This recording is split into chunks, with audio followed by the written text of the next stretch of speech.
A red-haired girl at a grand ball observes the scene, which is described as a perfect moment from a romantic fantasy anime game.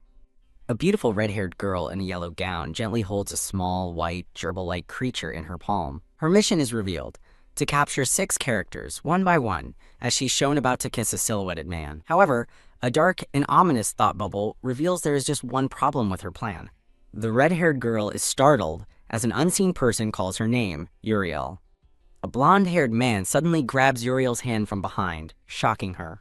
He is introduced as Javier Romantina, the dashing first prince of the Romantina Empire. Javier dramatically declares he would give up the entire empire for her, but Uriel panics and frantically refuses, leaving him confused. Bang Uriel is shocked, thinking he can't confess now, as she and Javier stand frozen in a tense moment. A man with long purple-pink hair and fangs, Soma Asmodeus, appears, declaring Uriel is already his beloved. Uriel immediately denies it. A dark-haired man in a black cloak appears, softly calling Uriel's name. He is Cassian Hellard, master of the Magic Tower, who takes her hand and asks her to join him, calling her his only source of encouragement. Hoo-ha-ha-ha. A wave of laughter erupts as the scene shows a bug-eyed Uriel, shocked by Cassian's intense confession. A beautiful woman with light blue hair and butterflies scolds the men, calling them ridiculous for fighting over a single girl. The woman, Yvonne Neverchild, smiles and declares that Uriel must come live with her in the Neverchild forest. The 4 suitors reveal their selfish intentions.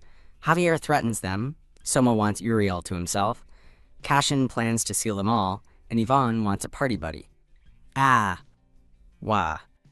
Overwhelmed by the competing confessions, Uriel lets out a desperate scream. "None of you are allowed," Uriel shouts, rejecting all 4 of her suitors at once. In despair, Uriel cries out in frustration, realizing she can't possibly clear the game this way. A mysterious silhouetted man with white streaked hair appears behind Uriel, asking if she has forgotten something. His face hidden in shadow, the man extends a hand and smilingly states that romance is strictly forbidden here. Whoa, Uriel sweats, panicking as she wonders what she is supposed to do now. She recalls a past attempt where a blushing Cassian reacted to her confession, questioning if she truly liked him. In her memory, she leans in to kiss him, her face a blank mask with glowing white eyes. The scene shifts to a bright, sunny day outside a magnificent estate. Uriel White, eldest daughter of the Duke, wakes up in her lavish bed surrounded by roses, thinking, again. Ugh. She clutches her head and screams in agony, furious over yet another failure. Uriel throws a tantrum, screaming that this is the 10th time, while her maid enters with a tray, completely bewildered by the outburst. A beautifully ornate book lies next to a simple, sealed envelope. Uriel reflects that the game seemed perfectly made for her, but the reality is just pure frustration as she squeezes the little white creature. With a dramatic flourish, Uriel stands on her balcony as her maid watches with a crowned expression of concern. A hand defiantly flips a censored middle finger. Well, that's one way to express frustration. Uriel furiously curses the game, threatening to kill its creator, while her maid looks on in utter shock at her language. Her rage continues as she vows to find the person who trapped her in the game and tear them apart. A grand white and pink carriage, drawn by 2 white horses, waits in the courtyard. Sitting in the carriage, Uriel takes a drink from a wine bottle, convinced that something is definitely wrong with her situation. Her maid panics, scolding Uriel for drinking in broad daylight, while a flustered Uriel is caught in the act. The maid continues her lecture, but Uriel tunes her out, thinking to herself that she couldn't help it. Facing a glowing pink system window, Uriel explains that in this endless, looping game, her stress has piled up way too much.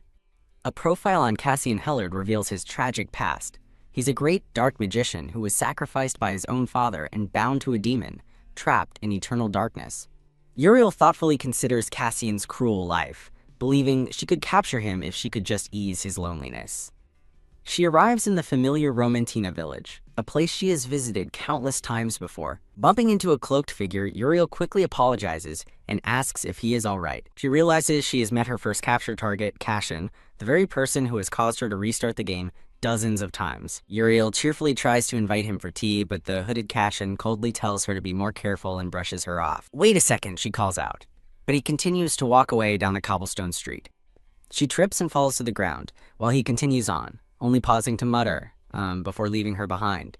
Her maid rushes to her side and yells at the departed brat, but Uriel just stares ahead, deadpan, thinking, he's gone. A game notification confirms her failure. Cassian Hellard has decided to leave and says a final goodbye. A system message explains the failure. Due to his demon's curse, Cashin's deep mistrust of humans causes him to react to her confession with disgust. She despairs over another impossible failure. Even if she succeeds in romancing Cashin, he dies of sorrow, triggering a game over. Her maid Anne rushes to her side and offers to deal with the rude man, but Uriel simply says she's fine. Taking the blame, Uriel calmly states it was her fault, causing her maid to admire her lady's graciousness. Anne praises Lady Uriel's considerate nature, only for Uriel to immediately shatter the image by excitedly asking a shopkeeper if a massive demon-slaying axe can smash anything. Anne takes back her compliment. Hoo-ha-ha. The shopkeeper laughs at the so-called noble lady, while Anne frantically grabs Uriel, insisting the axe isn't for sale. The shopkeeper, Verdo, laughs and says he thought she was heading to the Thames Forest, leaving a confused Uriel to wonder what he's talking about. Thames Forest, Uriel asks, prompting Verdo to realize with an oops that he has said too much. The Thames Forest is a wicked, dangerous place in the north full of demons, where even a prince once vanished. Verdo explains that a legendary Thames flower grows there, which can break any curse, attracting many adventurers despite the danger. Struck by a bolt of inspiration, Uriel gasps and asks Verdo to confirm if there's really a flower that can break curses. Overjoyed, Uriel realizes this could break Cassian's curse and eagerly asks for more information, but the shopkeeper advises her to give up. Verdo crushes her hopes by revealing the flower only blooms once every 1,000 years, and the next one isn't for another 859 years. Her brief hope shattered, Uriel stands dejectedly before the large front door of her home.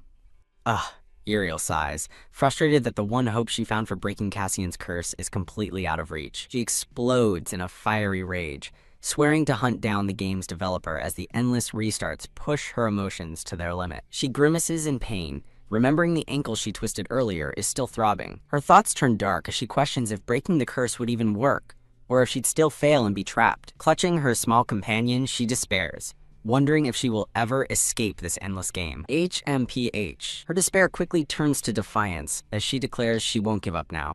With her emotions swinging wildly from the constant restarts, Uriel's face contorts with fierce, almost manic determination. Looking at an image of Cashin, she vows she'll never give up, not until she gets to punch the developer in the face. She's startled to find Cassian blushing and looking at her, leaving her just as confused. Turning around, Uriel recognizes the cloaked figure as the man from earlier, Cassian. Her maid, Anne, opens the door and scolds her for not going to the infirmary for her injury. As Cashin walks away, Anne's voice calls out in concern, asking about Uriel's ankle. Anne asks if she is all right to walk, and Uriel insists she is fine. A dangerous sign for the Thames Forest appears, followed by a shot of the mighty demon-slaying axe. Her new plan is set. In a flash, Uriel appears in adventuring gear, confidently holding the demon-slaying axe she ultimately decided to buy. Clenching her fist, she declares that there must be one flower that bloomed early, and she won't know until she tries. Facing the foreboding forest with her axe, Uriel vows to break Cashin's curse, and finally succeed in romancing him. The scene abruptly shifts to a modern city skyline at sunset. A bright, smiling young woman with brown hair is introduced as Shin Yuri, 23 years old. Unseen colleagues comment that Shin Yuri is leaving work early for her game, musing that dating and gaming are similar these days. Leaving the office at night, Shin Yuri walks down a hallway and stops, confused, as if something is wrong. The game's title screen, Romantina of Happiness, shows Uriel surrounded by her silhouetted love interests. A flashback reveals that upon entering the game, all her sensations became vividly real, from losing HP to gaining MP.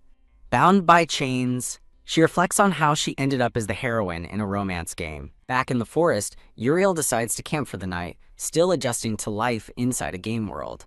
Uriel sits alone by a small campfire in the dark, dense woods. Pondering how to find the Thamflower for Cashin in the massive forest, she's offered an apple by her little white companion. She recalls the shopkeeper, Verdo, being the one to tell her about the Thamflower in the first place. Remembering a quest from a man named Pedro to seek the Thamflower, she reasons that game characters must have logic behind their actions. With a death count now too high to track, she glares at an image of Cassian, convinced his spineless behavior is due to his curse. While practicing her swings by the fire, her little companion nervously roasts a marshmallow, getting a little too close to the flames. Grow, WWLLLL. A deep, menacing growl echoes through the forest, startling Uriel. Surrounded by glowing red eyes in the dark, she stands frozen as an unseen voice calls her a foolish human. The voice boasts that it took care of everyone who ever dared to enter the forest. Wah! A giant, muscular, horned, cat-like beast appears, holding her little white friend hostage. It is Jagal, the forest guardian. But instead of attacking, the great beast Jagal begins to cry, tremblingly asking Uriel, "You dare," while her companion looks on, baffled. Uriel stands before a glowing tree, watched by an entire crowd of smaller, horned cat creatures. The great beast Jagal roars, accusing Uriel of harming the sacred tree of life, the heart of his tribe, and declaring her an enemy of the forest. Holding her tiny companion hostage, Jagal vows Uriel will never leave alive, as a system message confirms she's cornered by the Thames forest monster. Tiscardil grits her teeth, admitting she didn't know the tree was important, but refusing to accept another game over. With a wicked grin, Uriel declares she has no choice but to use it, leaving a baffled Jagal to wonder what she's talking about. Uriel's hand firmly grips a handle as she recalls paying 100 gold for her secret weapon at the magic shop. She reveals the massive, gem-encrusted demon-slaying axe, confidently declaring the games are all about being pay to win. As the expensive axe gleams, Uriel insists it must be the strongest, while the terrified cat creatures think the human's weapon looks insane. Admitting it feels like overkill, Uriel hoists the huge axe and tells her foes to prepare themselves for battle. Whack! Uriel swings with all her might, but the axe hilariously shatters upon impact, its head flying off while Jagal stands unfazed. Uriel and Jagal stare in mutual, wide-eyed shock at the weapon's spectacular failure. Wahahaha! The cat-like creatures, including Jagal, collapse in hysterical laughter at her failed attack. Jagal mocks her typical human weapon, but then spots her fleeing and angrily yells for her to come back.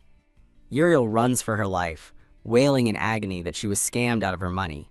Determined not to die and restart again, she pushes herself to keep running from the pursuing monster.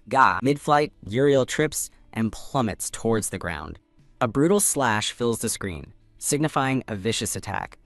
In a dark void, a bruised and scratched arm is shown as Uriel thinks about how sore her whole body is. Dazed and battered, Uriel sits up amidst rubble and wonders what in the world just happened. Her eyes widen in confusion as she looks up from her strange landing spot. She finds herself sitting inside a massive, ornate fireplace, slowly realizing where she must be. Standing up, Uriel recognizes the grand room and the large magic circle on the floor, confirming her suspicions. With dawning horror, she realizes she's in Cassion's magic tower, the place he dies the most. A jolt of panic strikes her as she understands the immediate danger of her situation. Another game over. Cassian Heller declares his mood has tanked and he's going to die, promptly succumbing to depression and leaving Uriel utterly baffled. The scene resets to a flustered young boy with black hair, a younger Cassian, who appears in a shower of sparkles. Uriel and the small, cloaked boy stare at each other in a long, awkward silence. Now sitting calmly in a chair, Uriel processes the unexpected turn of events. Holding a teacup, she gives a nervous smile, trying to navigate the strange new situation.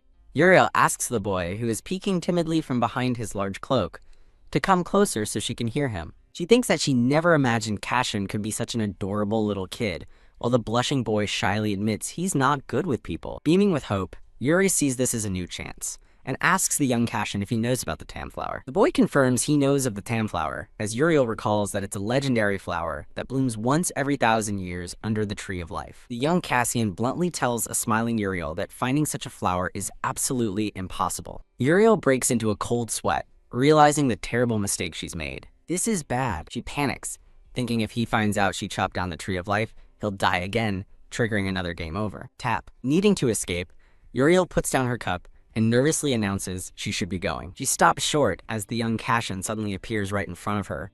The boy grabs her sleeve with surprising strength, insisting that he can't let her leave. Sweating, Uriel desperately asks if he knows something about the tree she destroyed. His hand clenches her sleeve as he reveals she's the first person to ever see his true form. Transforming into a taller, older version of himself, Cassian coldly tells a stunned Uriel that because she knows his secret, he can't let her live. His eyes glowing red, he leans in and orders her to die, leaving Uriel terrified. "Wait, hold on," she shouts, completely confused by his sudden murderous intent as the dark tower looms outside. Frantic, Uriel raises her hands and swears she won't tell anyone about his secret. She pivots, declaring that she actually wants to help break his curse, which catches Cassian completely off guard.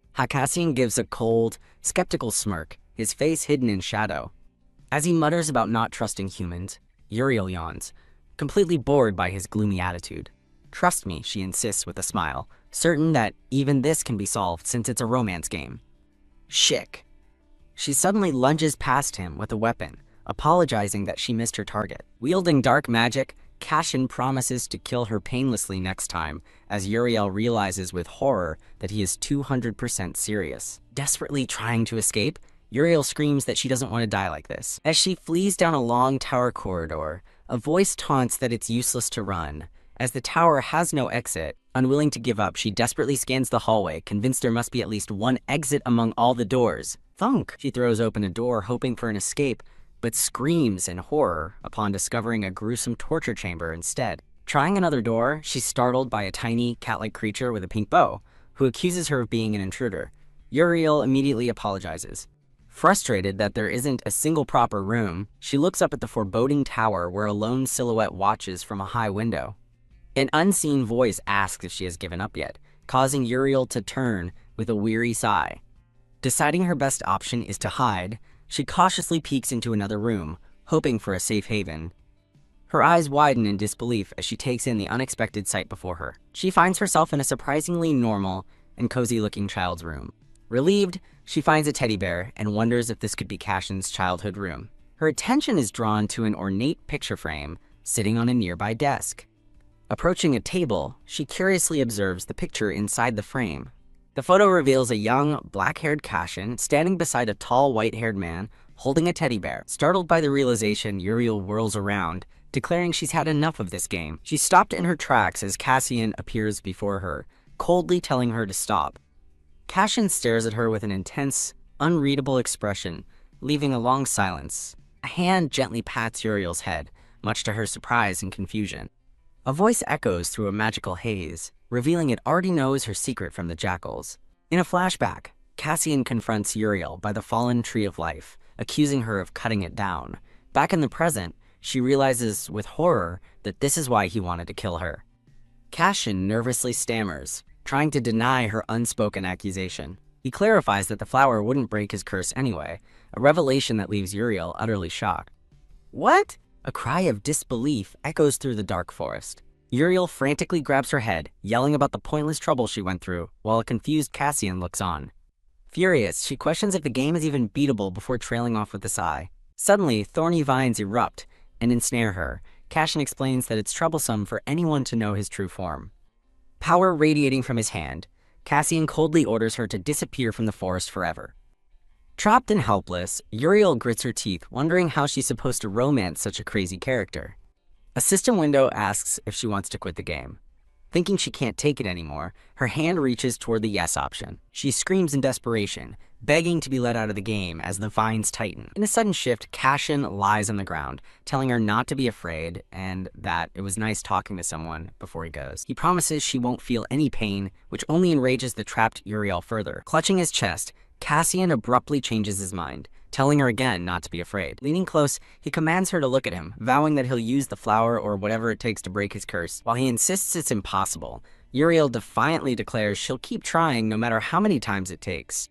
With fierce resolve, she vows to break his curse and win him over, warning him to be prepared. Stunned by her declaration, Cassian stammers, completely caught off guard. As his magic surges, his voice trails off as a wave of pink energy crackles around him.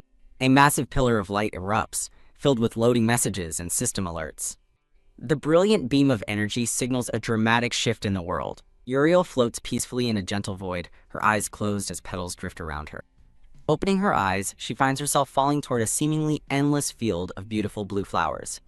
Landing softly, she wonders where she is and why the game didn't restart, confused about Cassian's whereabouts. Her hand reaches down and gently plucks a single, perfect blue rose from the field. Holding the flower, she looks around the vast expanse and wonders if this game has an end.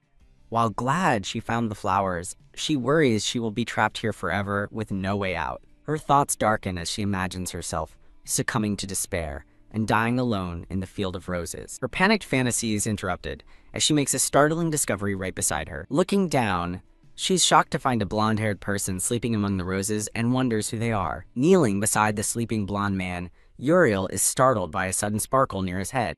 Panicked, Uriel wonders aloud if she should perform CPR on the unconscious man. Leaning down with a determined and flushed face, she prepares to resuscitate him. With a flash of resolve in her eyes, Uriel commits to her life-saving attempt. Her attempt is brutally interrupted as she's pinned to the ground with a sword at her neck. As a hidden quest unlocked notification appears, the newly awakened blonde man asks, "You?" while Uriel thinks that's her question. The formal blonde man looms over her with the sword, his eyes hidden in shadow. A tense close-up focuses on the crisp, white cravat at the man's throat. Blink, Uriel awakens in a lavish bed, finding a small, white, ferret-like creature perched on her shoulder. A maid with glasses and light brown hair leans into view, cheerfully asking if her lady is awake. Looking around the familiar room, Uriel realizes with a sinking feeling that she's back at the beginning. As the maid offers a wash basin, Uriel sits dazed, wondering if her recent terrifying adventure was just a dream or a game bug. Startled, Uriel stares as the ferret on her shoulder demands to know what she's been doing. The ferret angrily accuses her of messing up the entire game. Leaping with agitation, the ferret declares the world is full of bugs because of the errors she caused. Clatter! The shocked maid drops her basin, exclaiming, "Oh my!" Thrown to the floor by the shock, Uriel listens as the creature reveals it's a guide NPC sent to fix her errors, and only she can hear it. While Uriel mutters in confusion about errors and guides, the oblivious maid swoons, thinking how cute her lady is. Fed up, Uriel yells at the guide to forget the explanations and just let her out of the exhausting game. She angrily questions how any of this is her fault when the dating game is so impossibly difficult. The small white guide looks up at the distraught Uriel, listening to her rant. The guide smugly crosses its arms, leaving Uriel speechless and confused. From outside a grand mansion, a voice screams in disbelief, "No way." An ornate title card appears, asking the question, "What is Romantina of Happiness?" The game's mechanics are revealed, showing a low affection meter for a Tsunder-like Cash and Hellard. The game's objective is described as conquering the path to marriage in a Bishunin romance simulation. A romantic silhouette shows Uriel dancing with a male partner under a pink moon. The truth is revealed. The game's objective is to make characters happy, forbidding love. Identified as Uriel White, she screams in a framed portrait, realizing it's a happiness simulation game, not a romance one. Back in her room, Uriel clutches her head, finally understanding her fundamental mistake. The guide scolds a dumbfounded Uriel, shocked she didn't realize the game's true goal after so many bad endings. Uriel explodes with rage, demanding to speak to the developer and screaming about the absurdity of banning love in a romance fantasy game. Outside the Grand Estate, a calm voice calls for the miss. A sparkling clean broom is shown sweeping the floor with magical efficiency. A stunned maid, Anne, insists that cleaning is her job, as Uriel takes the broom from her. With newfound resolve, Uriel tells Anne she wants to experience a different life and refuses to fade away as a noble. Moved to tears, Anne looks at her miss with sparkling eyes, touched by her determination. While sweeping, Uriel encourages herself, but then worries how long it will take to raise her stats this way. The guide on her shoulder looks alarmed. The guide explains that Cassian requires 1,000 wisdom or trust to even talk, making Uriel despair that she's stuck forever. Hopeful, Uriel lights up as the guide reveals it knows of one other method and demands to hear it immediately. The guide warns the method is unstable due to a bug, but Uriel grabs it, insisting she doesn't care after failing 100 times. A pink backpack materializes from the inventory system with a pop. Looking skeptically at the backpack, Uriel hesitates as the guide reminds her she'd try anything. Frustrated, Uriel complains that she has already checked her inventory countless times to no avail.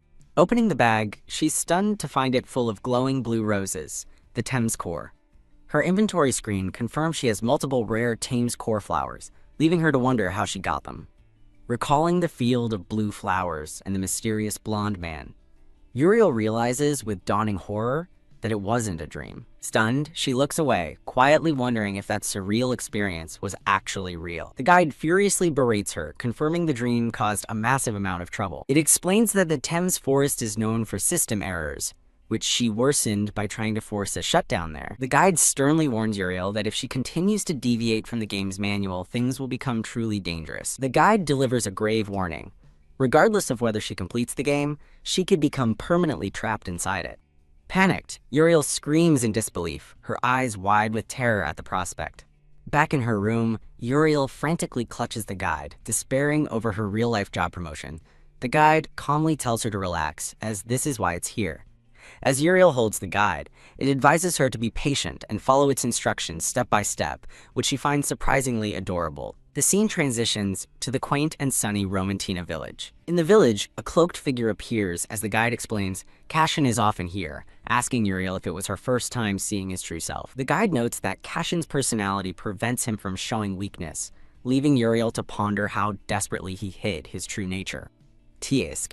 The guide scolds her for trying to romance him instead of breaking the curse, but Uriel snaps back, asking how she was supposed to know she was cursed. Filled with a new plan, Uriel dashes through the village, hopeful she can finally succeed without forcing a conversation. She cheerfully approaches the cloaked Cassian from behind, announcing she has a valuable item to present to him. Cashin turns, his red eyes glowing intently as he asks if she has heard of the Thames Core. Uriel brightly confirms she has the Thames Core and states her name is Uriel, prompting a confused Cashin to ask, me, as dark energy crackles. The guide asks Cassian how he knows that name, but a voice suddenly screams, Shinyuri, get away, as Uriel's eyes widen in shock. Reacting to the sudden warning, Uriel can only gasp in confusion. Kia, a massive explosion erupts in the village as screams fill the air. As Cassian walks away through the destruction, Uriel stares in horror, wondering what just happened.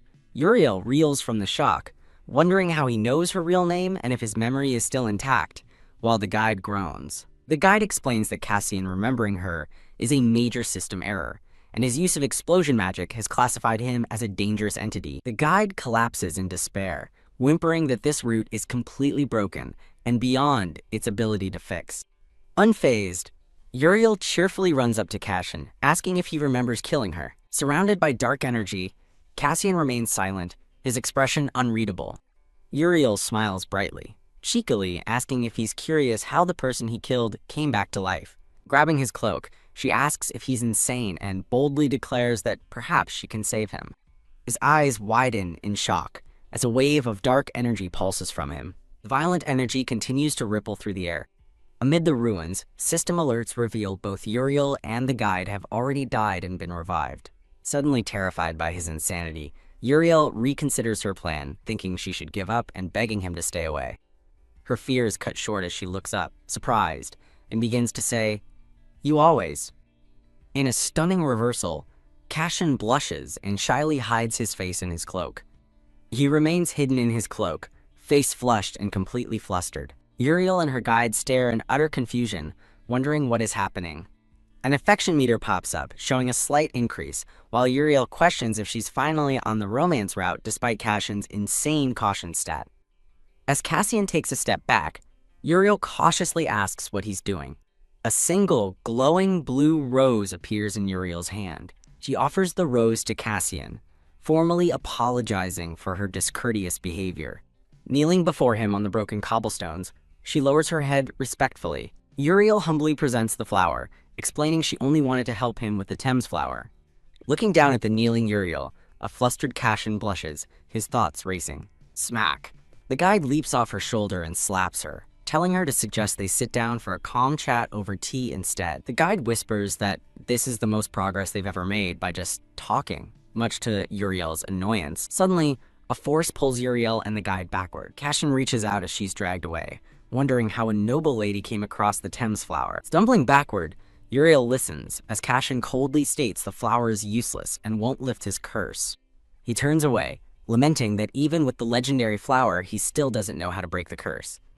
Uriel listens intently as the guide on her shoulder whispers a new piece of information. She blurts out that it needs the royal heirloom, startling Cassian with her knowledge. Stunned, Cassian realizes she didn't find the flower by luck, while Uriel smugly declares that she has her ways of knowing things. After the guide whispers the secret, Uriel glows with confidence, puffing out her chest and asking Cassian if he sees how amazing she is. Holding the rose he now possesses, Cassian listens as Uriel vows to find the heirloom and break his curse no matter what. The guide bluntly informs a smug Uriel that finding the heirloom is impossible with her beginner stats, but she remains undeterred. Uriel complains that the guide should figure something out, but Cassian asks why she's acting smug about an impossible task.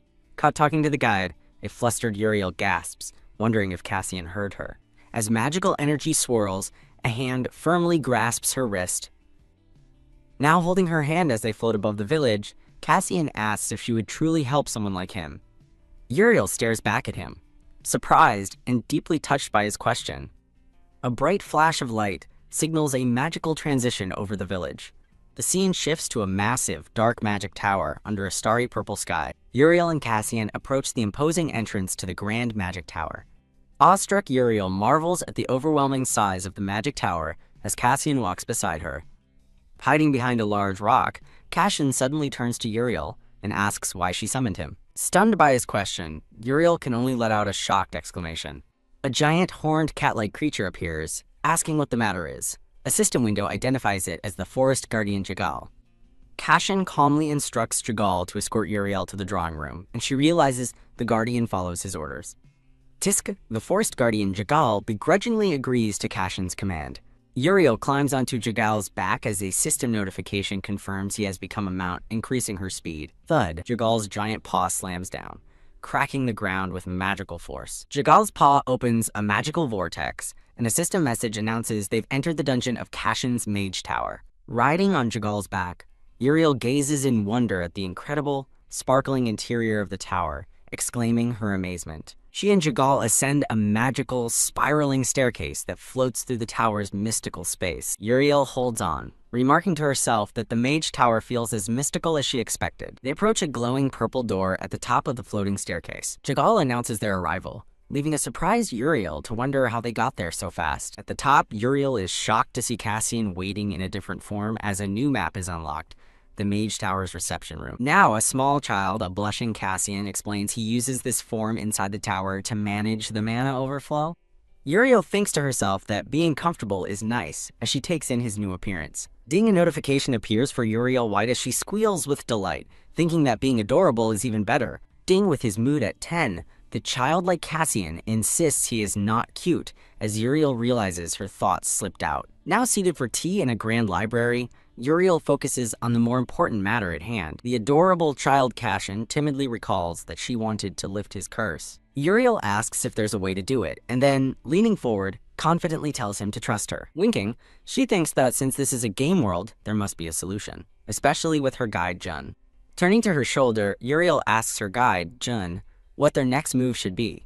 To her utter shock, the guide suddenly vanishes from her shoulder. Annoyed, Uriel wonders where the blasted ferret disappeared to at such a critical moment. She looks up from her seat, surprised by Cassian's expression. Ding! A notification reveals Cassian's trust has increased by 50 points as he looks up at her. Uriel is completely speechless, her mouth agape in shock at the sudden progress. A flashback begins, narrating how 25 years ago, the Romantina Empire fought a long war against the demon race. The war was won thanks to Emperor Caesar Romantina's decisive air raid, leading to a celebration. To prevent future demon uprisings, Emperor Caesar considered a powerful, horned magical artifact. He summoned the Archmage Adelio Hellard, a silver-haired man who had been banished from the Empire. Animeflix, the best site to watch, anime and manga online. In the throne room, a noble with light purple hair protests vehemently to the Emperor, finding his decision unacceptable. The noble points at Archmage Adelio, warning that he is far too dangerous to be trusted. The long-haired Archmage Adelio Hellard remains stoic in the face of the accusation. The protesting noble continues, blaming Adelio for the depletion of the Empire's mage forces. Pow, the Emperor slams his fist down and roars, "Silence!" silencing the intense protests. Emperor Caesar Romantina remains steadfast, declaring his intent to use the house's power to seal the undying Lucifer on the front lines. He glares at the noble, accusing him of siding with the demons, which the noble hastily denies. The Emperor orders the protesting nobles out of his sight, and they scramble away in terror. In a grand hall, Archmage Adelio Hellard thinks of the word murderer with a somber expression. Escorted by Imperial guards through a dungeon, Adelio scoffs, stating he never wanted to return to this filthy place. Adelio's purple eyes narrow as he begins to realize who is being held captive before him. In a dark cell, a horned demonic figure, identified as the undying Lucifer, is bound by chains and a glowing purple magic seal. Looking through the bars, Adelio observes that Lucifer has been bound by holy magic. Gripping his staff, Adelio notes that the binding spell is weak and won't hold for long. He tells Lucifer he bears no ill will and will make this quick, as he unleashes a powerful purple magic spell, Arg. As Lucifer screams in agony, Adelio's spell violently rips a glowing red heart from his chest. Smirking villainously, Adelio holds the heart, declaring that even an immortal can't break free without their core source of power. A glowing, purple, crystalline artifact pulses with dark energy and bloody tendrils. The scene shifts to a grand, red-roofed castle under a dark and cloudy sky. A narration explains that since Lucifer was sealed, the demons have never returned to the Romantina Empire, as a massive seal hovers over the land. Under the rule of Emperor Kaiser Romantina, the empire has continued to enjoy an era of peace, free from demons. Huff! Uriel gasps, pulled from the vision as a system window declares the end of Kashian's Chapter 2, the Imperial Treasure. Returning to the present, a slightly dazed Uriel thinks to herself, "I'm back!" Uriel thinks about the flashback, deducing that Adelio Hellard is Kashian's father, as Child Kashian looks at her curiously. Pondering the story, Uriel notes that Lucifer's body is locked away with the Imperial Treasure, and wonders why Kashian is staring. Uriel stares intently at the blushing Child Kashian, thinking something is off since Lucifer is sealed, questioning how Adelio sacrificed his son. Kashian stammers, asking if she needs to say something. Determined, Uriel thinks she must see more of the past, but first needs to raise her trust level to unlock the next chapter. Popjun the guide suddenly reappears, startling Uriel, who scolds him for disappearing at a critical moment. Ahimjun proudly puffs out his chest, boasting that he was busy pulling strings to help her. Uriel asks what kind of event he's arranged, but Jun cryptically tells her to just wait and see. Standing tall, Jun brims with confidence, declaring that Uriel will be shocked when she finds out his plan. Uriel looks on, a question mark appearing above her head as she puzzles over her guide's words. Her confusion turns to shock as she gazes up at a massive, ominous, red-lit tower against a starry sky. A nervous Child Kashian questions Uriel's audacious plan to use her noble status to infiltrate the royal ball and steal the Imperial treasure. Done, done. Uriel confidently declares that it's the perfect cover. Uriel laughs cheerfully, saying it's fine, and noting that the royal ball event arrived earlier than expected, changing the schedule. At the tea table, a hesitant Child Kashian reluctantly agrees to her plan. Child Kashian admits he's not good with crowds and never thought of sneaking in, which Uriel finds understandable. Kashian entrusts the mission to her, wishing her luck, and Uriel confidently accepts. After hearing the plan, a visibly nervous Child Kashian shivers slightly. He tells Uriel that since the sun is setting, she should head back for the day. He gestures toward a grand door, explaining she can use it to return home, leaving her to question what he means. Uriel asks if the door leads outside, but Kashian corrects her, saying it's something else. He opens the door, revealing a brilliant, shining light. Peeking through the doorway, Uriel looks utterly baffled by what she sees. Stepping through the portal, she's stunned to find herself in her own lavishly decorated bedroom. Kashian explains the tower has portals that lead anywhere, a convenience she can use, prompting her to jokingly compare it to Doraemon. A thoughtful Uriel smiles, considering the possibilities with June on her shoulder. She gives Kashian a suspicious look, causing him to ask why she's staring at him that way. Kashian's red eyes widen in a blush-filled panic. Panicked, Kashian scrambles back, insisting he's a gentleman who would never do such a thing, as his stress level rises. Uriel is amused by his flustered reaction. June chides Uriel for teasing Kashian, but she just complains that the magic tower is too creepy. Waving goodbye, Uriel cheerfully announces that she's leaving. Looking at her with newfound resolve, Kashian says he'll trust her with the plan, which she happily accepts. Kashian stands alone in the room, watching the portal door after she is gone. A voice calls out his name, Kashian, making him turn in surprise. Popping her head back through the portal, Uriel gives him one last bit of advice before she goes. Winking, Uriel tells a stunned Child Kashian that he's her partner for the ball and must look dashing. The scene shifts to an opulent estate as a voice calls out for Miss Uriel from outside. In NGH, Uriel groans in her sleep as a maid's voice announces, "It's time to wake up." Complaining about another routine day, Uriel is jolted awake when her maid rips her blanket away, insisting she get up immediately. A dazed Uriel questions her maid, Anne, who asks if she's forgotten what day it is. A formal introduction presents Uriel's personal maid, a cheerful, brown-haired woman with glasses named Anne. Uriel looks on in sudden realization, with June the ferret perched curiously on her shoulder. Uriel's thoughts clarify that today is a special day, unlike all the others. A brief, sparkling transition shows Uriel in a beautiful new outfit inside a grand building. At the entrance to a boutique called Lily's Clothes, a curly-haired woman with glasses warmly welcomes her in. The shopkeeper recognizes Uriel as the Duke of White's daughter and politely offers her services. Trying on a new dress, Uriel and Anne gaze in awe at the boutique's stunning collection. Overcome with emotion, Uriel thinks to herself that her own loop game plotline is finally beginning.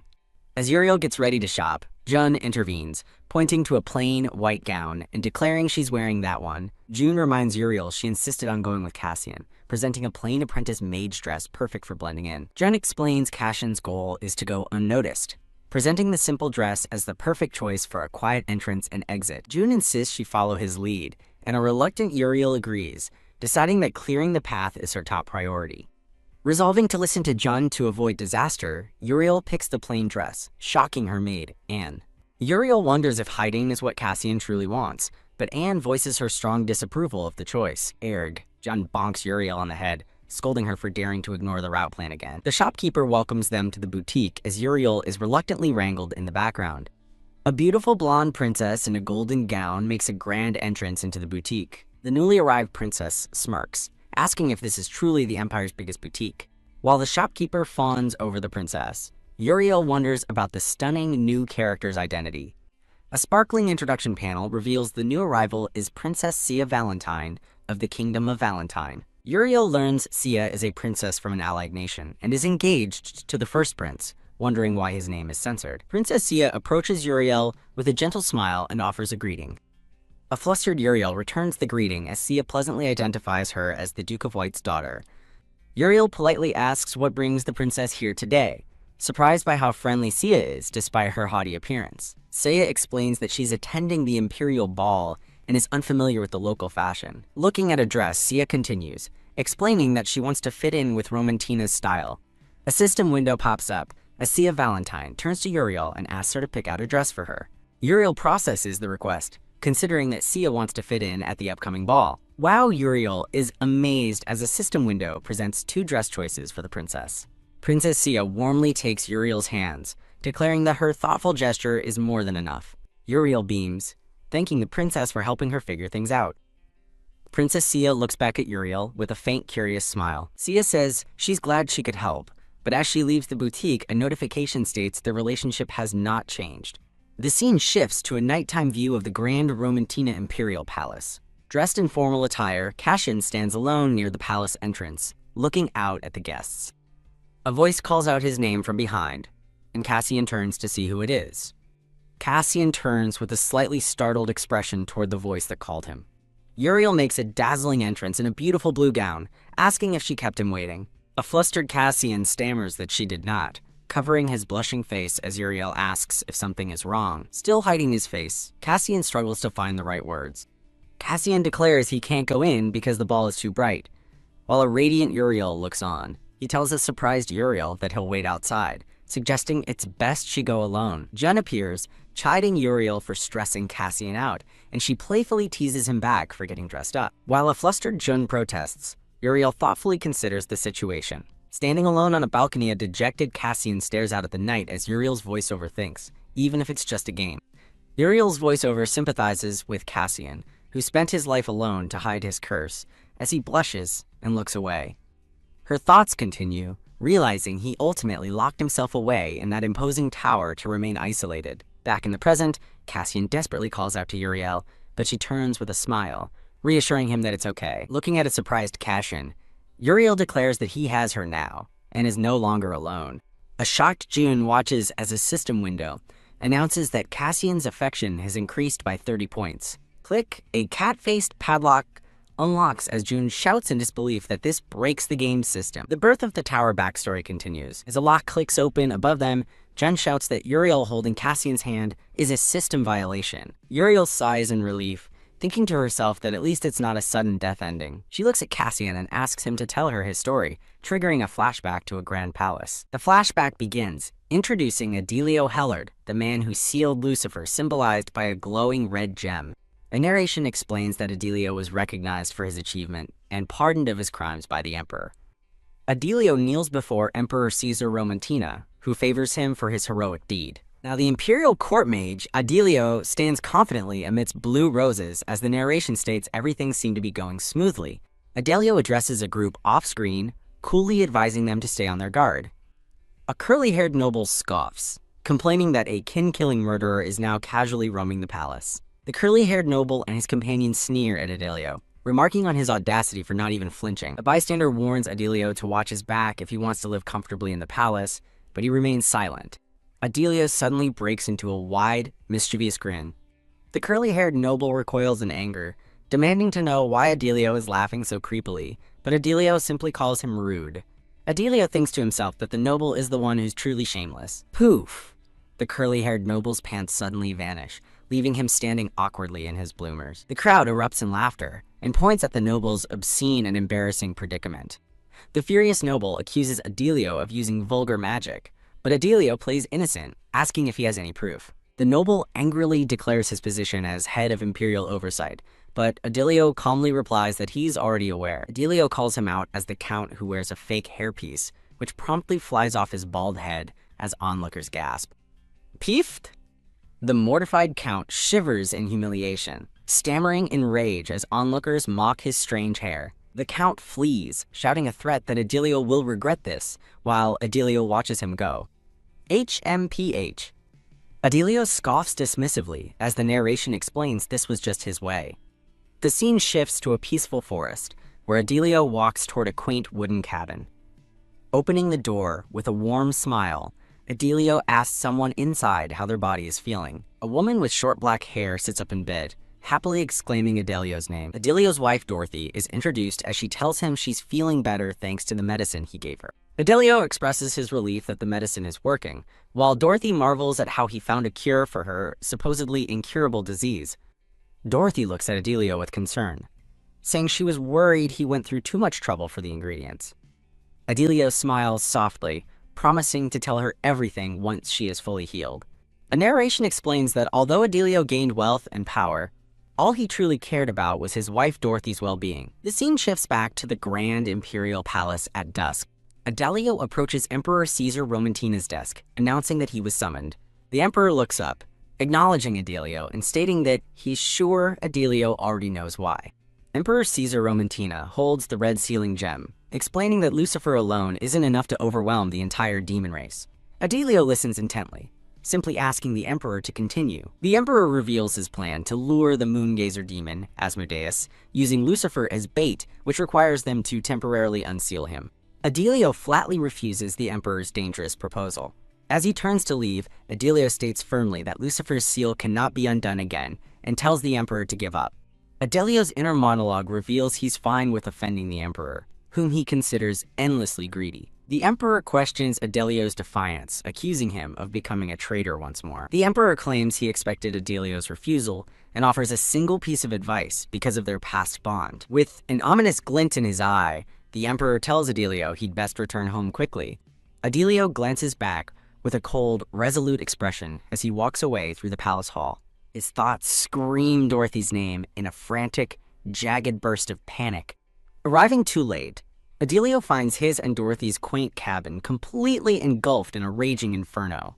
Onlookers gossip coldly, speculating that the kinslaying Yahello got what he deserved as revenge. Yahello stands silently before the blaze, his expression stoic and unreadable in the fiery glow. A close-up on his eye reflects the flames as he realizes with grim finality that this tragedy is happening again. A vision shows a woman in a pink dress on a cliff, destined to live a cursed life as an offering for her family's prosperity. A smiling Dorothy in a field of flowers fades into the fire below as she laments dying so miserably without sin. His face shrouded by hair, Yahello's red eye glows as he reaches out, thinking that none of it matters anymore. Consumed by grief, he decides this cursed world that brought Dorothy misery is not worth existing. Yahello raises his hands, preparing to unleash his devastating power upon the world. As onlookers watch in shock, a woman shouts that the ground is splitting, and dark tendrils of magic erupt from the earth. Kaya, panic spreads as the crowd shrieks, and a man screams for everyone to run for their lives.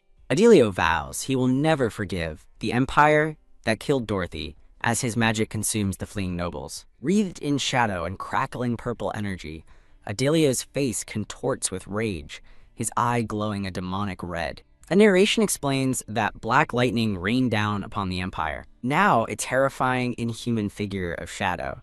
The narration names this transformation the Wrath of the Archmage, Adelio Hellard. The monstrous, shadowy form of Adelio looms, his glowing red eye the only feature visible in the darkness. The bald count, cornered by the shadowy Adelio, desperately confesses that he was ordered to set the fire and begs for his home to be spared. U.R.K. The Count is struck by a tendril of dark magic as he frantically denies being the one who lit the flame. Lifted into the air by dark magic, the Count struggles, foolishly threatening that the Emperor will not forgive this. Adelio's voice dismisses the threat as naive, a single red light gleaming menacingly in the dark. Gah! The Count is crushed by the darkness as Adelio's thoughts mock him for still thinking such things matter.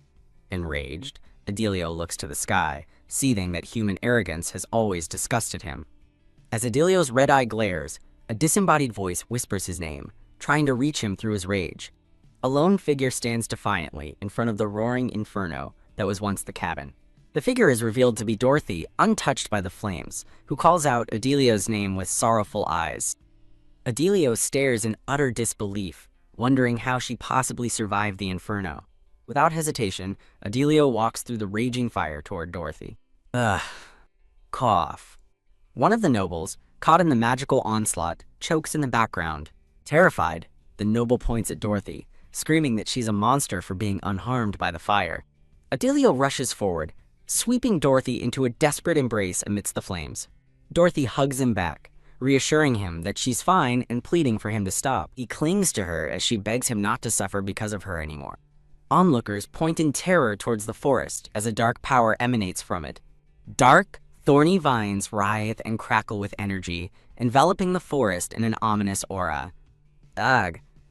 The bald Count is thrown to the ground by a whip of dark magic. Battered and soot-stained, the Count scrambles to his feet, realizing the forest is now dangerous, and he must warn everyone. He looks back in terror at a newly formed, monstrous black tower glowing with red light, screaming that the forest is full of monsters. The terrified Count flees for his life from the cursed forest. Adelio holds Dorothy close, promising that the tower he built with all his mana will now protect her. He vows she will never be hurt again, but Dorothy asks if it isn't weird that she was completely unharmed by the flames. A shadowy silhouette of Dorothy with a glowing red core on her chest asks him what exactly he made her eat. Adelio reassures her with a gentle smile that it's not weird at all. He then grins maniacally, revealing the shocking truth. She consumed the heart of the immortal demon, Lucifer. As Dorothy stares in stunned silence, Adelio happily declares she will now be safe and healthy for the rest of her life. The narration concludes that this place, now known as Thanatos, became a cursed forest from which no one ever returned alive. The flashback ends, leaving Uriel looking shocked and pale in the present. Uriel frantically looks around the now empty ballroom, wondering where June and Cashin went after she saw the hidden story. Worrying it's a bug, she's startled by Cashin's voice saying, "You're awake," and is shocked to realize she's lying down. Cassian explains that he brought Uriel under the table because she looked weak and it seemed like the coziest spot. Hiding under the table, Uriel thanks him but privately thinks he's a very gloomy guy. Her thoughts drift to more important matters as she sits beside Cashin's boots. Now standing before him, Uriel understands the origin of the magic tower and suggests they postpone the mission if he's unwell. Clutching his chest in distress, Cashin says he would feel awful if she got hurt because of him. Uriel leans in to check his temperature, asking if he's feeling any better now. As she touches his forehead, a flustered Cassian flinches back, stammering for her to wait. Uriel grabs his wrist, startled by his reaction, and exclaiming in surprise. She studies him intently, thinking this is more than a curse, just as she hears a noise and asks if someone is there. A blonde woman in a white dress lifts the tablecloth, shocked to find the two of them hiding underneath. The woman, introduced as Sia Valentine, covers her mouth with a blush, surprised by the scene. The scene transitions to a beautiful, starlit castle balcony at night. On the balcony, Sia Valentine smiles and dismisses the incident as a misunderstanding, though the narration notes she doesn't believe Uriel's explanation. Uriel awkwardly tries to explain herself, but the narration confirms that Sia isn't buying her story. Believing they are a couple, Sia slyly asks for relationship advice, revealing she is meeting her fiancé soon. Sia explains she wants to treat her fiancé as sweetly as they treat each other. As the narration confirms, she is convinced they are lovers. A man with light brown hair approaches, addressing Sia as Your Highness, interrupting their conversation. Sia announces that it's time for her to leave and walks away with her attendant. As she leaves, Sia smiles at the attendant and says she looks forward to seeing him again. Uriel watches her go with a strained expression, thinking Sia's elegant looks don't match her personality at all. Snapping back to the mission, Uriel tells herself, this is no time for idle thoughts. Uriel excitedly tells Cassian it's time to find the heirloom, but he worriedly asks if she knows where it is. She offers a cheeky grin, while Cassian can only stare back, speechless. Uriel confidently points to the glowing red heart on his chest, declaring it will lead them to their goal. Cassian flushes, completely flustered that she somehow knows about the heart. His mind races, wondering how she found out, and concluding she is dangerous, as dark magic seeps from his feet while they walk. His thoughts turn sinister as he watches her, resolving that he must get rid of her for knowing too much.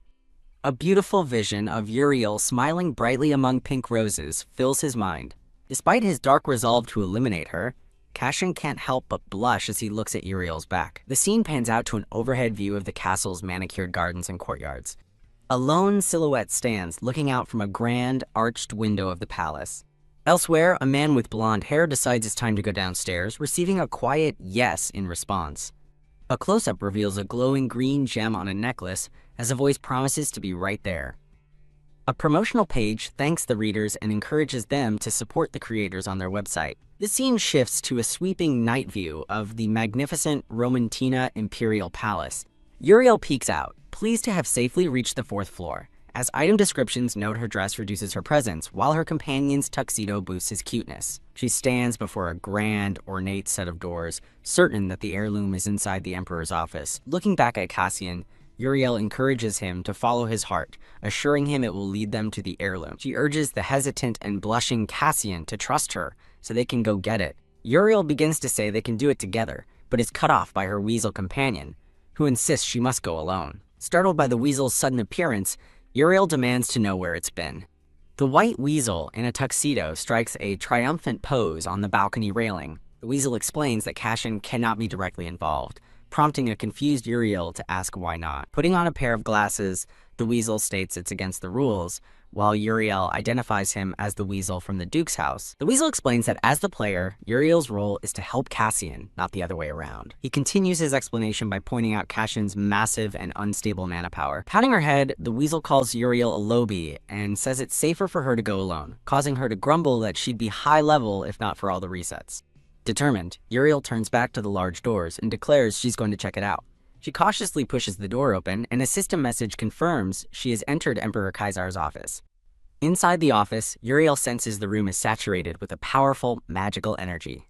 Determined, Uriel resolves to quickly find the source of this immense power. Her eyes widen in surprise as she spots something on the Emperor's grand desk. Spotting an ornate hexagonal box on the desk, she wonders if she's found the heirloom. The scene shifts to a woman with dark hair sitting alone at a dining table. Elsewhere, Cassian sits alone in a corner, anxiously worrying about Uriel's well-being. As Cassian mopes in the corner, his heart begins to beat faster, and he realizes the heirloom must be close. Suddenly, an overwhelming sensation washes over him, and his eye glows a menacing red as he questions the feeling. Startled by the sensation, Cassian dramatically leaps to his feet, sending a tablecloth flying and shocking nearby guests. Certain of the feeling in his chest, Cassian stands up, catching the eye of nearby ladies who wonder where the handsome man came from. His gaze locks onto a group of people across the room, focusing intently on a blonde man in an ornate uniform. A close-up reveals the source of the reaction, a glowing green gem hanging from the blonde man's neck. The camera focuses on the handsome, blonde-haired man wearing the mysterious gem. Cassian looks on with a troubled expression, his gaze fixed on the man. Meanwhile, back in the office, Uriel opens the box, only to find it completely empty, much to her disbelief. Panicked, Uriel realizes she's holding Lucifer's horn, not the Romantina stone, and connects it to the reaction from Lucifer's heart. A voice suddenly speaks from behind her, condescendingly, noting that the Tower Master has come somewhere she doesn't belong. Turning, Uriel finds herself face to face with a man in regal, fur-trimmed robes. Emperor Caesar Romantina appears, a smug grin on his face as he commands her to remove her hood and reveal her identity. A guard shouts about an intruder and rushes to protect the Emperor as Uriel laments her fate, certain this is a bad ending. Before the guards can reach her, a hand grabs her hood from behind as someone demands to know who she is. Caught by a guard, Uriel's mind races, remembering how June had assured her the office would be empty. As the guard pulls back her hood, the Emperor stares in shock, and dark, shadowy energy begins to fill the room. The Emperor stares at her, stunned, and calls out the name Adela, leaving an unhooded Uriel completely baffled. The Emperor remains frozen, his face a mask of pure shock and disbelief. Uriel wonders who Adela is, while the Emperor thinks about why everyone in the room has suddenly frozen in place. She turns to the frozen guard, a realization dawning on her as she processes the strange scene. Looking around at the completely frozen guards and Emperor, Uriel wonders if she's experiencing a bad ending or just some serious game lag. Suddenly, a hand grabs her wrist, and she whirls around in surprise. A mysterious man with white hair pulls her away, prompting a frantic Uriel to demand who he is as they run. A voice apologizes in her mind, admitting they didn't realize a bug would alter the story this much. The white-haired man asks urgently if anyone managed to see her face. He explains that without his full admin rights, he can only freeze time for 1 minute, which will make the characters feel like they just saw a ghost. Staring at his familiar bear ears, she finally recognizes her guide, whispering his name, Jun. He tells her he only has 1 minute in this form, leaving Uriel with her mind completely blown. With a confident grin, Jun tells her they need to run while they still can. He leads her in a dash down the grand palace staircase, making their escape. As they run, Uriel can't help but blush, shocked that her guide is secretly a handsome character. Growing suspicious, Uriel confronts him, asking if he's really just a simple guide, but he remains silent. He dodges the question with a brilliant smile, grandly welcoming her back to the banquet hall.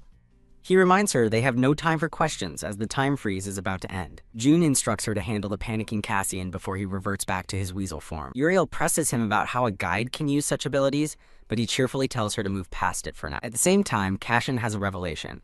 Realizing his heart wasn't drawn to the heirloom, but to something or someone else, his thoughts turn to Uriel, worrying that even as a princess, she'll face suspicion if caught sneaking around the palace. He realizes that in the worst-case scenario, she could be mistaken for a spy and executed. The thought terrifies him, his face contorting in horror at the possibility of losing her. Determined to protect her, he decides he must go to her now, ignoring the ghostly image of Adelio calling him a fool as he breaks into a run. Cassian's heart, wrapped in chains, resists as he vows not to let himself get any closer to her. A quiet moment focuses on his formal shoes as he steps across the ornate palace floor. Cassian re-enters the bustling ballroom, his back turned to the crowd. Uriel approaches him with a knowing look, remarking that he finally stepped away from the table. Blushing, Cassian admits that crowded places feel suffocating to him. He stands beside Uriel, resolving that despite his discomfort, he can't run away. The scene transitions to a grand, sweeping view of the palace grounds at twilight. Cassian asks Uriel how she managed her daring escape, and she awkwardly deflects, saying she just sort of ended up back here. Uriel fumes, annoyed that her guide only goes silent at times like this, as Jun the Weasel privately admits he doesn't know how it happened either. Mortified at her spectacular failure, Uriel feels she can't face Cassian, but he surprises her by calling her actions impressive. Uriel cheerfully starts to ask about the heirloom, but Cassian's quiet "Ah" cuts her off. She stares in shock, as Cassian calmly confirms he knows the heirloom wasn't in the office.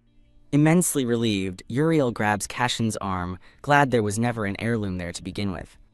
Cassian looks down with a solemn expression, admitting that his heart was mistaken. As the system window notes Cassian's depression has increased, Uriel quickly tries to reassure him, insisting it was her decision. Cassian takes her hand, his expression full of emotion as he tells her he regretted his actions. His grip tightens as he stammers that because of him, she was put in grave danger. The two share an intense, blushing glance, Uriel looking concerned while Cassian stares at her. Uriel is utterly bewildered, wondering why the man who was just trying to kill her is now so worried about her safety. Cassian offers to keep her safe with concealment magic, but Uriel violently recoils, shouting, "No," and sending her weasel flying. She quickly reassures a dejected Cassian, reminding him this is why they came to the ball, and that he doesn't need to worry. Confused by his actions, Uriel wonders why he let her hand go. A notification announces a mistake has been made, leaving a flustered Uriel completely blank-faced and confused. Uriel panics internally as multiple prompts appear, questioning Cassian's reaction and urging her to grab his hand again. Realizing this is turning into a romance route, Uriel watches in horror as Cassian formally extends his hand. Uriel frantically tries to backpedal, insisting that wasn't what she meant as a chibi. Cassian dies of a broken heart. Backing away in panic, Uriel bumps into a blonde-haired man and quickly apologizes. The blonde man apologizes in return, while a grumpy Cassian looks on, and the weasel glares from the floor. Uriel looks up at the man, a confused "huh" on her face. A system notice reveals she has encountered the bugged first Prince Derloman II, who possesses the Imperial Heirloom. The glitching prince smiles down at Uriel, stating that he's found her. He gently takes her hand. The prince kisses her hand, leaving both Uriel and Cashin utterly speechless and shocked. Cashin glares furiously, thinking that Uriel is with him. As Uriel calls his name in alarm, royal guards intercept Cashin, ordering him not to obstruct the prince. Uriel looks up at the prince, telling him she's been a certain way since she first opened her eyes. As he holds her hand, she silently wonders how he could have possibly seen her before. The system announces that the bugged-out mosaic is clearing and reveals the man as First Prince Javier Romantina. The weasel guide facepalms, muttering that things just got complicated. Uriel stares in utter disbelief, unable to process what's happening.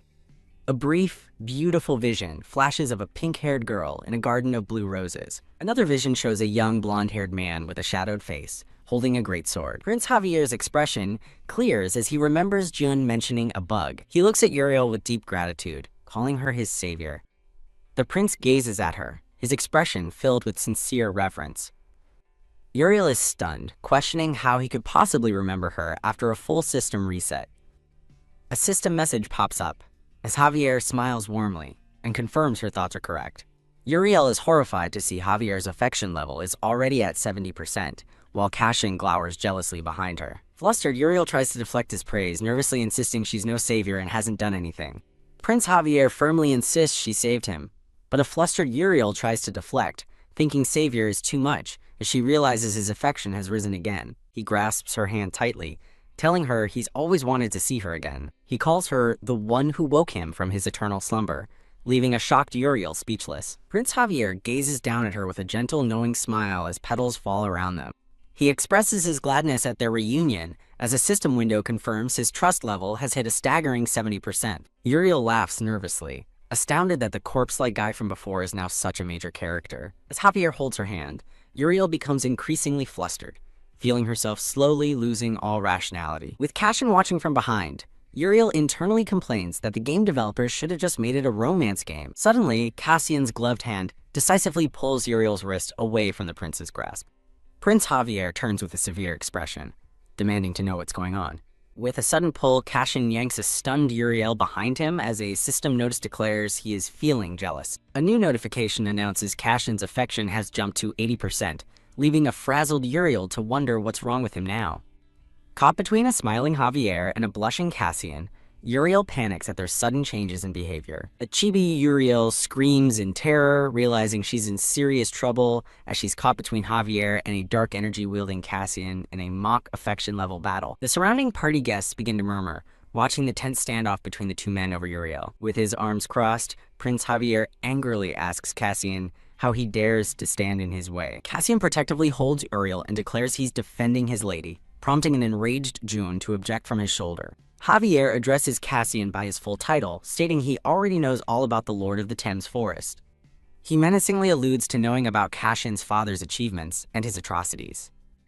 Javier condescendingly adds that Cassian, however, seems to know nothing about him. With a smug grin, Javier claims the Thames Forest's continued existence is entirely due to his generosity. Cashin furiously refutes him, insisting the Thames Forest has nothing to do with the prince's disappearance. Javier coldly retorts that whether it's related or not is for him to decide, not Cashin. Uriel gasps, her eyes wide with shock at the escalating tension. Drawing his sword, Prince Javier vows to uncover the truth himself, including why Cashin has appeared at the palace. Cassian unleashes a torrent of dark magic, challenging the prince to try as Uriel gasps in horror. As their powers clash, Uriel panics, realizing the situation has turned into a total disaster. Desperate, Uriel shakes Jun, begging the NPC to do something, while the weasel shrieks for help. She continues to shake him in frustration, questioning how he can even call himself an NPC. A calm voice calls out, "Lady White," and a surprised Uriel looks up, still clutching Jun. Prince Javier glances toward the source of the voice, momentarily distracted from the fight. A beautiful woman with long, pale, blonde hair approaches, greeting the princess and noting their timing. The woman, Sia Valentine, coyly remarks on how close Uriel and Cashin are, making Uriel realize their compromising position. As a system window confirms Sia has misunderstood their relationship, Uriel despairs, certain any explanation would be useless. Prince Javier looks away from the confrontation, remarking that he heard an intruder was in the palace. Sia asks Javi if he's okay, and he coolly reassures her that it is nothing serious. From behind a curtain, Uriel and Cashin watch the pair interact, utterly bewildered. Uriel's eyes widen in confusion as she observes Sia and Prince Javier standing closely together. A system window pops up, revealing the shocking truth. Sia Valentine is Javier Romantina's fiancée. Staring at a portrait-like image of the couple, Uriel shouts in disbelief that they're engaged. Uriel angrily throttles Jun, demanding to know why a romanceable character has a fiancé, as the weasel urges her to retreat. Peeking from her hiding spot, Uriel hears talk of the Emperor, her hand still gripping Jun. Javier turns to Uriel and formally announces that he must regrettably take his leave. Bidding farewell to White Lady, Javier turns to leave with Sia, who wishes Uriel and Cashin well. Uriel watches helplessly as the prince and his fiancée walk away down the grand palace hall. A grim notification warns that if he leaves, they might lose their only chance to lift Cashin's curse. Panicked, Uriel shouts for Jun to stop time again so they can steal the heirloom and escape. Prince Javier continues to walk away, oblivious to her desperation. A system message appears, stating the time stop function is a daily skill as Uriel lunges forward in a futile attempt to reach them. The glowing blue heirloom dangles from Javier's neck, just out of Uriel's desperate reach as he departs.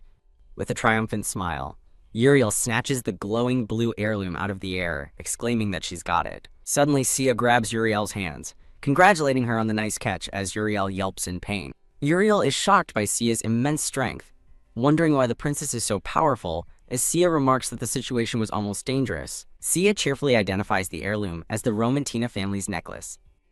As Sia calmly reveals, the necklace explodes. Jun, the weasel, is flung into the air with the heirloom, and a horrified Uriel looks up. Jun, clutching the heirloom mid-flight, has a sudden, panicked realization. A brilliant flash of light erupts from the ballroom floor. Uriel sweats nervously, desperately hoping this isn't actually happening. As Uriel panics that this is supposed to be a graceful romance game, Cassian desperately shouts her name while Javier and Sia look on. A massive explosion of light and power rocks the grand ballroom. Amidst the smoke and chaos, panicked voices call out for the crown prince, Javi. Sia rushes to Prince Javier's side to ask if he's okay, and he reassures her that he's fine and no one was hurt. Guards hurry to the prince and Sia's side, and one suggests escorting the princess to safety first. Prince Javier looks deeply troubled, his hand pressed to his forehead in thought. A vision of a shocked Uriel appears, standing in a field of beautiful blue roses.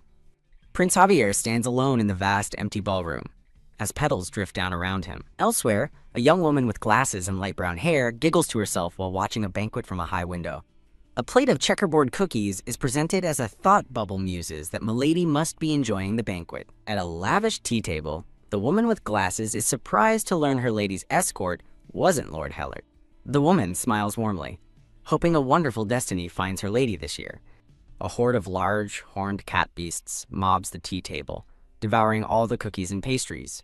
The woman with glasses calmly tells the feasting cat beasts that she's glad the cookies suit their taste. Yawning, she sips her tea as the horned cat beasts continue to munch away contentedly. She smiles, saying she's truly delighted, as a large horned cat beast looks on happily. The woman, Anne, wonders why everyone is looking up, just as Uriel and Cashin crash through the ceiling with Uriel shouting her name. Anne stares up from the floor, her glasses askew, and her face a mask of pure shock. A dark, ominous tower looms under a blood-red sky. Back in the library, the horned cat beasts have calmly resumed their tea party. Anne daydreams blissfully on the floor, seemingly unfazed by the recent chaos. A tiny, chastised Uriel is lectured by the horned cat beasts for always acting on her own. The scolding continues as Uriel is told she can't just move without telling anyone. June the Weasel furiously points at Uriel, telling her she could have been seriously hurt. Uriel explodes in anger, yelling at June for not using the time stop function and for not knowing the heirloom was a bomb. She furiously shakes the weasel, demanding to know what kind of NPC forgets the game's settings. Cashin's voice calls out to Lady Uriel, and she turns in surprise to see him. Uriel thanks Cassian for the teleportation spell as the system window announces his rage gauge has increased. As a notification warns that Cashin's stress level is in the warning zone, he asks why she goes so far, prompting Uriel to quickly try and reassure him. Uriel internally panics, wondering if he's angry about her recklessness, but Cassian cuts her off, insisting that's not it. He suddenly grabs her, pulling her close in a shocking move. Cassian embraces Uriel tightly, pleading with her to stop doing dangerous things. They hold each other in a tender moment as ethereal flowers bloom around them. A confused and blushing chibi Uriel wonders what's happening as Cassian holds her. Cassian holds her tightly, his expression a mixture of intense emotion and a deep blush. Uriel panics as she realizes the romantic mood is escalating, while Jun watches with alarm. A system window announces Cassian's affection has skyrocketed to 99% as he embraces Uriel. June the Weasel panics, screaming for Uriel to escape before the situation officially turns into a romance. Flustered Uriel tries to explain that while he is part of it, she has her own reasons for her actions. Looking into his eyes, she tells him she's not someone worth caring about. Cassian holds her even closer, murmuring that perhaps it's only natural that he was cursed. A final notification announces the story will be continued in the Cursed Child arc. A baby cries, a red glow emanating from its chest as it wonders why this is happening.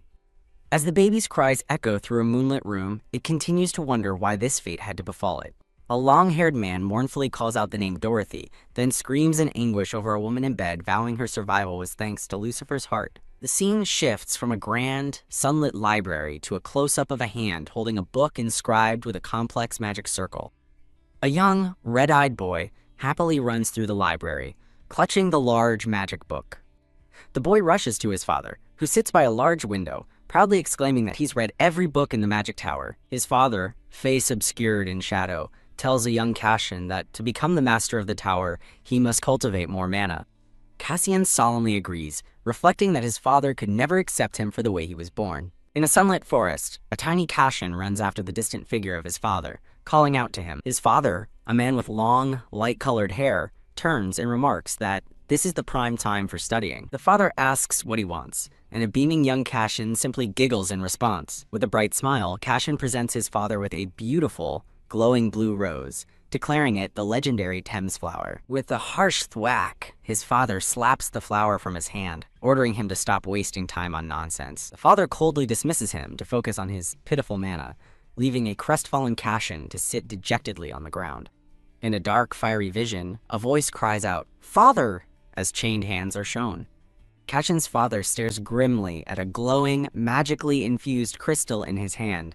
A bound, brown-haired boy kneels on a glowing red magic circle, begging for his life, as the long-haired man looms over him.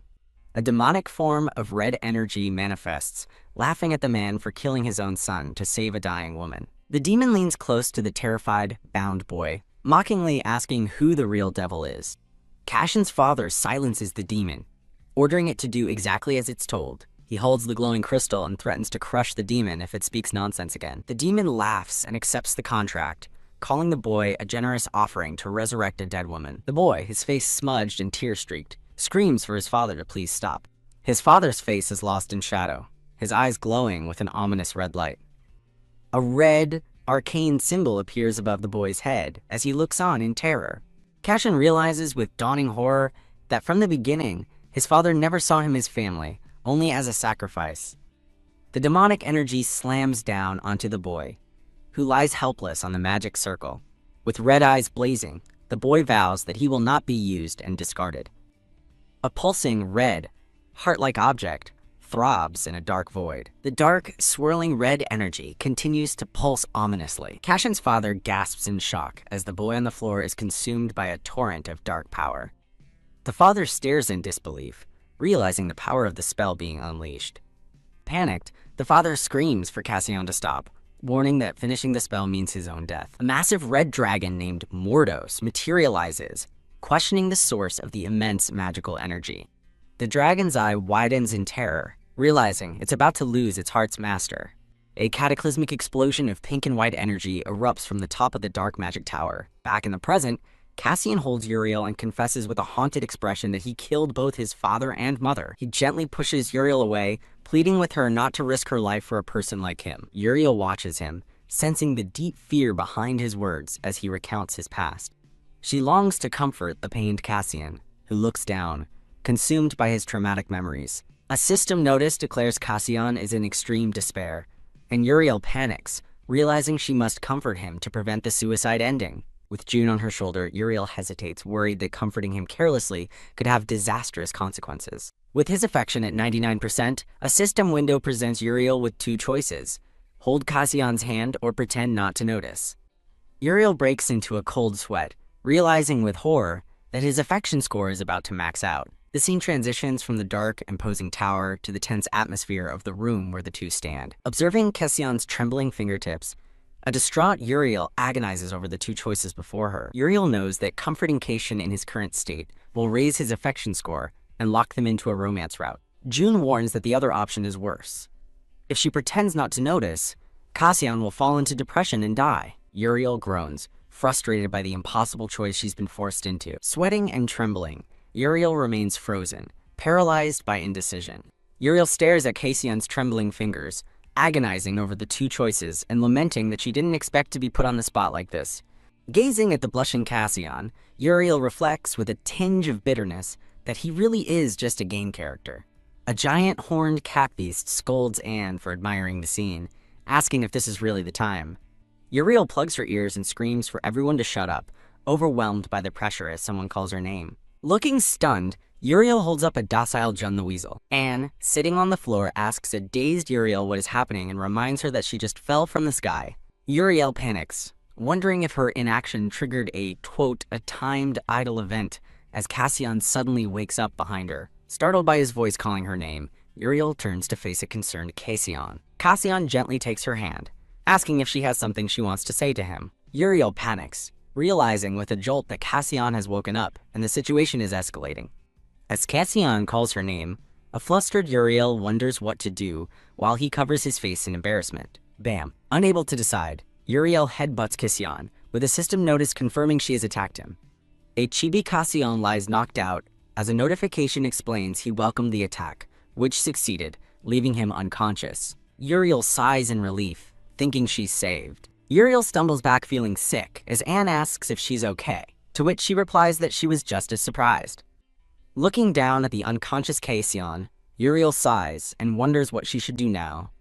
A horned cat beast and June instruct Uriel to take Cassian to the bedroom, leaving her utterly shocked. Anne watches as Uriel is dragged down a hall with Cassian, learning his trust is now 100, and a hidden story can be unlocked in the bedroom. A bewildered Anne watches them leave, calling out for her lady. Cassian's eyes suddenly snap open in shock. Cassian recoils in shock, asking what she's doing here, while Uriel calmly teases him for screaming at the sight of his crush. Cassian stammers, flustered by her comment, as Uriel giggles mischievously under the blanket. Still blushing, Cassian asks what's going on and why she's in his room. Exhausted, Uriel snuggles into the covers, sighing that she needs to rest after nearly dying on the way there. A flashback begins, identifying the current location as Cassian's hidden bedroom in the tower. The memory shows an exhausted Uriel being dragged up the tower with an unconscious Cassian, complaining about how long it's taking. Back in the present, Uriel sighs, recalling the grueling journey and thinking it felt like hell. A tiny chibi Uriel peeks over the covers at a still confused Cassian. She looks at him sincerely and tells him she hopes he can stop blaming himself now. Uriel continues, her expression filled with earnest conviction. She declares that he is someone truly worthy of love, leaving Cassian completely stunned.